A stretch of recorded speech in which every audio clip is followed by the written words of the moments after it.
अब्बू, मैं स्कूल जा रही हूँ, अल्लाह हाफिज। जाओ बेटी, खूब मन लगा कर पढ़ो, अल्लाह हाफिज। शिफा, ओ शिफा, अरे रुक तो जा जरा। ये ले तेरे खाने का डिब्बा, आज फिर भूले जा रही थी। ओ शुक्रिया मेरी अम्मी, अच्छा हुआ जो आपने याद दिला दिया, वरना कल की तरह फिर से भूखे रहना पड़ता मुझे। अब मैं चलती हूँ, अल्लाह हाफिज अम्मी। इतना कहकर शिफा अपने स्कूल चली जाती है। शिफा के अब्बू उस्मान एक गरीब किसान थे, हालांकि वो बहुत ईमानदार थे, इतने कि उसकी ईमानदारी का पूरे गांव में चर्चा था। गरीब होने के बावजूद उन्होंने हमेशा शिफा को पढ़ाया लिखाया। शिफा भी एक होशियार लड़की थी। वो गांव के सरकारी स्कूल में पढ़ती थी और हर साल सबसे अच्छे नंबर लाकर पास होती थी। सभी बच्चे ध्यान से मेरी बात सुनो, कल सभी बच्चों को अपने अपने घर से किसी न किसी बड़े को लेकर आना है। माता पिता आ सके तो सबसे बढ़िया, कल तुम लोगों का रिजल्ट बताया जाएगा, ठीक है? अगले दिन शिफा अपने अब्बू को साथ लेकर स्कूल जाती है और फिर कक्षा 8 में टॉप किया है शिफा ने। शाबाश बेटा, आगे आओ। शिफा स्टेज पर जाती है। हमें वाकई शिफा जैसे बच्चों की जरूरत है। ये हर साल अपनी क्लास में फर्स्ट आती है। मैं धन्यवाद देता हूँ इस होनहार बच्ची के पिता उस्मान भाई को। शिफा की इस कामयाबी के पीछे इनकी कितनी मेहनत है, ये बात मैं अच्छे से जानता हूँ। प्रिंसिपल सर की बात सुनकर उस्मान का सीना गर्व से चौड़ा हो जाता है, साथ ही उनकी आंखों में खुशी के आंसू भी आ जाते हैं। और घर पहुँचने के बाद, ज़ैनब भाई, दिल खुश कर दिया बिटिया ने। हमारी बिटिया है ही इतनी अच्छी, अल्लाह हर बुरी नजर से बचाए हमारी बच्ची को। पता है ज़ैनब, अब तक गांव भर में मुझे सब मेरे नाम से जानते थे, लेकिन अब जब शिफा की वजह से मेरी पहचान होती है ना, तो दिल को बड़ा सुकून मिलता है। अब तो बस अल्लाह से यही दुआ है कि हमारी शिफा का हर ख्वाब पूरा हो और बड़ी होकर वो जो बनना चाहती है वो बन सके। आमीन। आप देखिएगा, ऐसा जरूर होगा। वक्त अपनी रफ्तार से बीत रहा था और एक दिन कुछ ऐसा हुआ जिसने सब कुछ बदल कर रख दिया। स्कूल से घर लौटते हुए शिफा को एक गाड़ी ने टक्कर मार दी। इस हादसे में शिफा ने अपनी दोनों आंखों की रोशनी खो दी। ये हादसा सिर्फ शिफा पर ही नहीं बल्कि उसके पूरे परिवार पर कहर बनकर टूटा था। शिफा से जुड़े उसके अब्बू और अम्मी के सपने भी टूट गए थे और खुद शिफा भी पूरी तरह से टूट गई थी। अब्बू, मुझे माफ कर दीजिए, मैं हार गई। अब मैं कुछ नहीं बन पाऊंगी, मैं किसी लायक नहीं रही। अब्बू। नहीं मेरी बच्ची, ऐसे हिम्मत नहीं हारते। अल्लाह पर भरोसा रखो, वो सब ठीक करेंगे। इस बात का शुक्र करो कि इतने खतरनाक हादसे के बाद भी तुम हमारे साथ हो। नहीं अब्बू, अब मेरे जिंदा रहने का क्या मतलब है जब कुछ देख ही नहीं सकती, तो जीकर क्या करूंगी मैं। वक्त बीत रहा था और शिफा वक्त के साथ और भी ज्यादा नाउम्मीद होती जा रही थी। वो खुद पर से भरोसा पूरी तरह से खो चुकी थी। दूसरी तरफ शिफा के इलाज पर खर्च की वजह से घर की माली हालत भी पहले से बदतर हो गई थी। उस्मान ने खेती बाड़ी के साथ साथ शहर जाकर मजदूरी करना भी शुरू कर दिया और फिर एक दिन शहर से घर लौटते हुए, अरे ये किसका बैग है? अब खोल कर देखता हूँ, शायद जिसका है ये उसकी कोई पहचान मिल जाए। उस्मान उस बैग को उठाकर खोलता है तो उसे अपनी आंखों पर यकीन नहीं होता। उस बैग के अंदर सोने चांदी के ढेर सारे गहने भरे हुए थे। या खुदा, कितनी मेहनत से ये सब जोड़ा होगा किसी ने, पर इसके अंदर तो ऐसा कुछ भी नहीं जिससे इसके मालिक के बारे में कुछ पता चल सके। लेकिन जो भी हो, मुझे उसे ढूंढना ही होगा जिसका ये बैग है। कितना परेशान होगा वो। इतना सारा सोना और चांदी उस्मान ने पहली बार देखा था और फिलहाल उसकी माली हालत भी बहुत ज्यादा खराब थी। लेकिन उस्मान अल्लाह की इबादत करने वाला बंदा था। उसके मन में एक पल को भी लालच नहीं आया और वो उस बैग के मालिक को ढूंढने की उम्मीद में आगे बढ़ने लगा।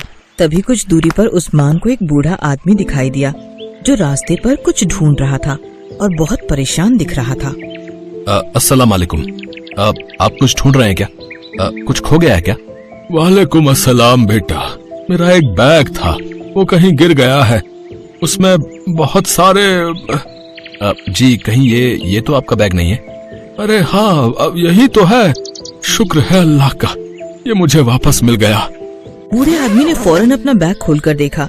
उसने पाया कि बैग में सब कुछ सही सलामत है और कुछ भी गायब नहीं था। ये देखकर बूढ़े आदमी ने चैन की सांस ली और फिर, बेटा तुम जैसे फरिश्ते आज भी मिलते हैं, ये मैंने नहीं सोचा था। इस बैग को लौटाकर तुमने साबित कर दिया कि अब भी इंसानियत बाकी है इस जहां में, जिसे तुम जैसे अल्लाह के बंदे कायम रखे हुए हैं। जी ऐसा कुछ नहीं, मैंने तो बस वही किया जो मेरे ईमान ने मुझसे कहा। अच्छा तो अब मैं चलता हूँ, खुदा हाफिज। नहीं नहीं, तुम्हें खाली हाथ कैसे जाने दूं? लो ये एक मेरी तरफ से ये रख लो। देखो मना मत करना, अपनी नेक दिली का सबाब समझ कर रख लो।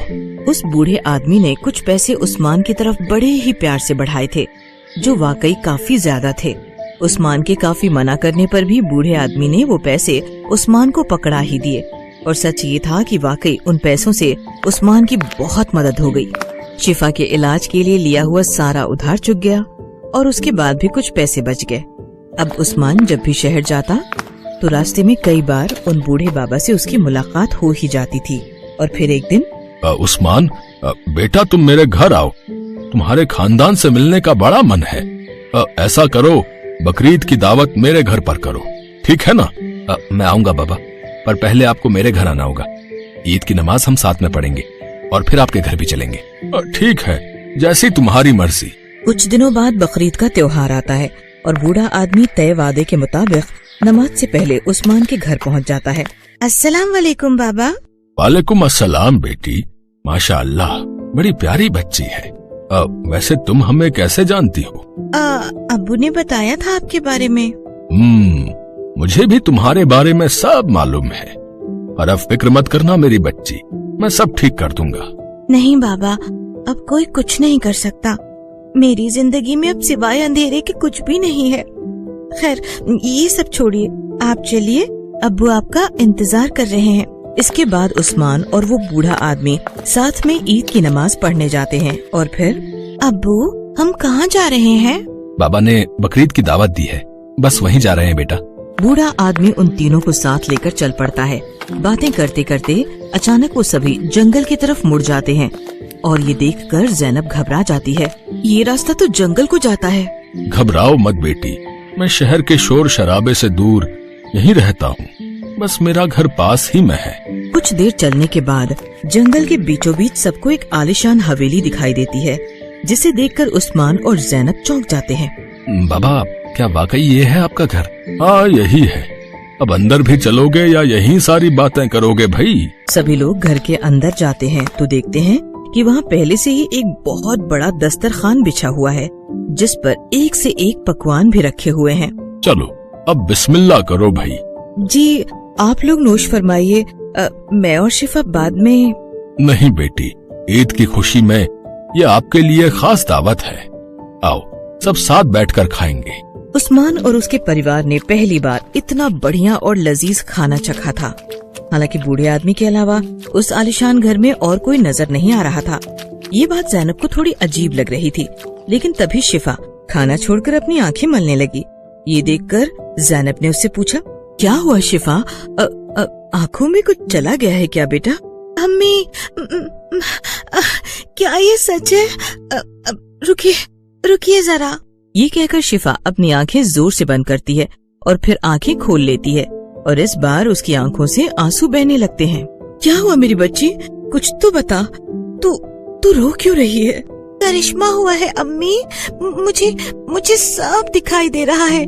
मैं आपको, अब्बू को, बाबा को, इस दस्तरखान को, इस खाने को, सबको देख सकती हूँ मैं। अम्मी मैं सब कुछ देख सकती हूँ। ये दावत, ये जादुई है। इस दावत का खाना खाते ही मेरी आंखों की रोशनी मुझे वापस मिल गई। शिफा की बातें सुनकर ज़ैनब और उस्मान भी रोने लगे और जाकर शिफा के गले लग गए। फिर उस्मान ने जैसे ही बूढ़े आदमी का रुख किया, वो एक बार फिर चौंक गया, क्योंकि बूढ़ा आदमी वहाँ पर था ही नहीं। सिर्फ इतना ही नहीं, वो आलिशान घर और वहाँ मौजूद सारी चीजें भी जादुई तरीके से गायब होने लगी। कुछ ही पलों के बाद उस्मान, ज़ैनब और शिफा तीनों ही घने जंगल में खड़े थे। हालांकि जादुई दावत परोसने वाला वो दस्तरखान अब भी वहीं पर था। ज़ैनब ने आगे बढ़कर खाने के बर्तनों को खोला तो पाया कि वो बर्तन अब पकवानों की जगह सोने चांदी के सिक्कों से भरे थे। बाबा वो कहाँ गए और वो घर, ये सब क्या हुआ जी? अभी तक नहीं समझी ज़ैनब, बाबा अल्लाह के भेजे हुए फरिश्ते थे जो हमारी सारी मुश्किलों को दूर करने आए थे। चलो अब घर चलते हैं, दावत पूरी हुई,